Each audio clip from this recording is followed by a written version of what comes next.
Hello everyone, Dan K. Jeet, Kune, Physiology and more, and today is day 2 of adapting and overcoming cold issues. Cold issues meaning adapting to cold weather, okay? So here's the thing.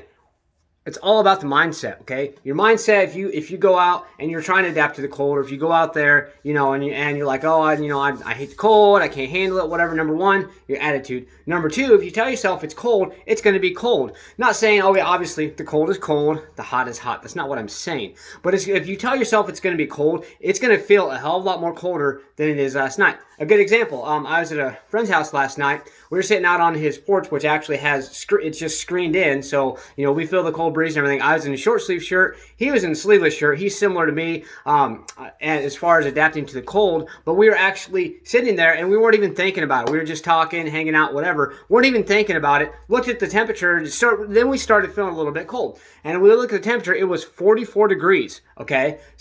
But here's the thing. Most people out there in a short sleeve shirt, a sleeveless shirt, they'd be like, man, it's cold as shit on the porch. But we didn't think about it. It's all about the mindset. You got to have the right mindset going into anything, okay? A mindset, honestly, is a key component of everything. You tell yourself you hate something, you're going to hate it. You tell yourself you love something, you're going to love it. If you tell yourself that it's cold, it's going to be cold. If you tell yourself, hey, you know what? It's not too bad out there. I mean, obviously, you're not going to be like, oh, it's warm out there, but you're going to be like, oh, you know what? It's really not too bad. I'm not going to overdress. I'm going to just wear some light clothes.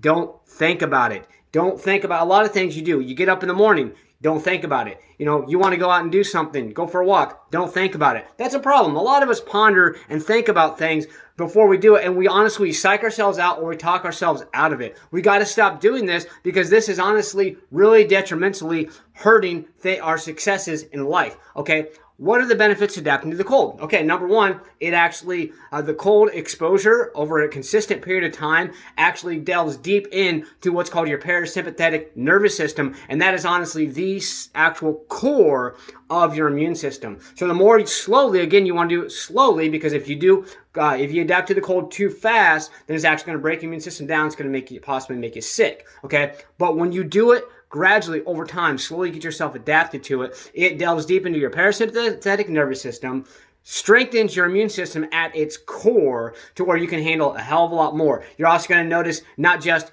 as far as cold exposure, but overall a stronger immune system. I've never had such a strong immune system in my life. My allergies hardly even bother me anymore. Normally this time of year, my allergies would be flaring up like crazy. I'd be snot running, congestion. Yes, I've had a little bit, but not even close to the degree. I would say probably, honestly, normally it would be 10 or 20 times worse than what it has been. And honestly, it was short-lived. I don't even have just slight congestion, but it wasn't anything even closely compared to what it used to be, okay?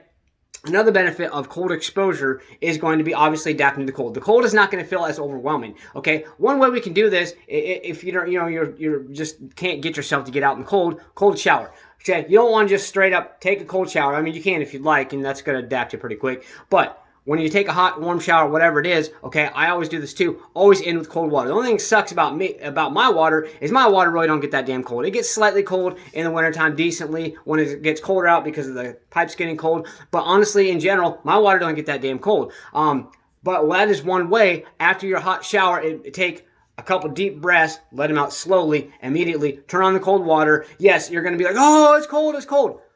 Get past that point, okay? Just keep going. Embrace that cold, okay? Whether it's 3 seconds, 6 seconds, 9 seconds, 13 seconds, a minute, whatever it may be, try to get past that. Even if you can't get past that, you're like, oh, 9 seconds, I think that's pretty good. Yeah, that's pretty good for your first time.